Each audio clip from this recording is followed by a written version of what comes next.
안녕하십니까, 문털란TV입니다.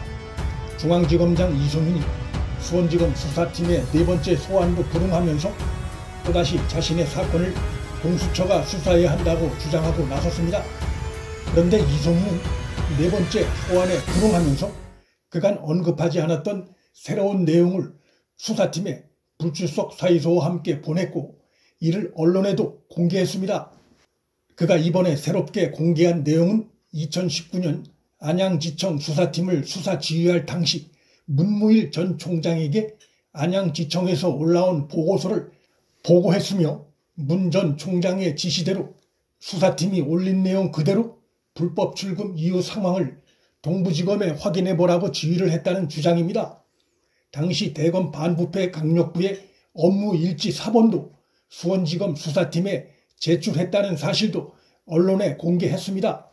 이송윤은 그간 후에 문무일 총장에게도 당시 상황을 보고했고 지시를 받았다는 사실을 언급하지 않다가 네 번째 소환에 임박해 이 같은 사실을 공개한 것일까? 이송윤 측이 새롭게 제기한 주장은 불법 출금 사건의 본질을 비껴가려는 의도의 다름 아닙니다. 이번 사건의 핵심은 위조된 서류로 불법적인 출금 조치가 이루어졌고 그것을 감추기 위한 불법적인 조치들이 있었는가 여부입니다. 문무일 당시 총장에게 보고를 했는가와 이송윤이 불법 행위에 가담했는가와는 별개의 사안입니다. 이송윤 측의 주장을 면밀히 뜯어보면 문무일 전 총장에게 지휘 과정을 보고했고 그에 따른 지시를 받아 수사 지휘를 했다는 것이고 전적으로 문무일 전 총장의 지시를 받고 수동적으로 당시 안양지청 수사팀에 수사 지휘를 했다는 의미가 아닙니다. 따라서 윗선의 강압에 의해 불법 행위를 했다는 변명은 통할 수 없고 불법 행위가 최종 판명나면 이송윤은 물론 문무일 전 총장도 책임에서 벗어나기 어렵습니다. 즉 문무일과 이송윤 둘은 공범의 관계가 될지언정 문 전 총장이 혼자 불법 행위에 대한 책임을 독박서 이송윤이 책임에서 비켜갈 수 있는 상황은 아닙니다. 문무일이 이 사건 관련해 지금까지 입장을 전혀 내지 않고 있는 것도 그와 이송윤이 공범 관계일 가능성을 시사하고 있습니다. 만일 자신을 물고 들어가는 이송윤의 주장이 사실이 아닐 경우 당시 상황에 대한 입장을 밝혀 자신에게 제기되고 있는 불필요한 의혹을 차단하는 것이 마땅한 시도일 텐데 지금까지 아무 입장을 내놓지 않고 있는 것은 문 전 총장 스스로도 당시에 벌어졌던 일들, 그러니까 김학의 불법 출금 조치, 그리고 안양지청 수사팀의 수사가 도중에 중단된 것 등이 문제의 소지가 있다는 것을 인지하고 있다는 방증입니다. 당시 이송윤에 대한 자신의 지시가 당당했다면 혹은 자신에게 보고된 내용이 지금 수사팀에서 조사하고 있는 내용과 차이가 있다면 어떤 형태로든 자신의 입장을 밝혔을 것입니다.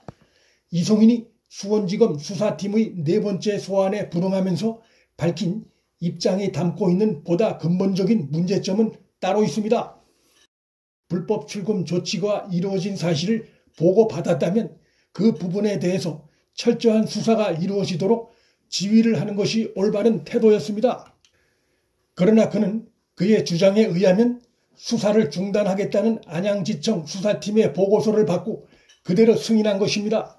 이 부분에 대해 이송윤은 자신은 당시 안양지청 수사팀이 보고서에서 올린 내용대로 수사하라고 지시했지만 마치 안양지청이 자체 판단으로 이기원 등에 대한 수사를 중단한 것이고 문무일 총장의 지시를 받아 이루어진 사안인 것처럼 주장하고 있는 것은 일선 수사팀의 주요 사건을 총수사 지휘할 책임을 맡은 당시 반부패 강력부장 신분으로 매우 무책임한 행태가 아닐 수 없습니다. 더욱이 이송윤은 그 스스로가 당시 불법 출금 후에 동부지검장에 전화를 걸어 이기원이 올린 가짜 내사 번호를 승인해 줄 것을 요청했다가 거부당한 사실도 있어 그의 주장은 신뢰를 얻기 어렵습니다.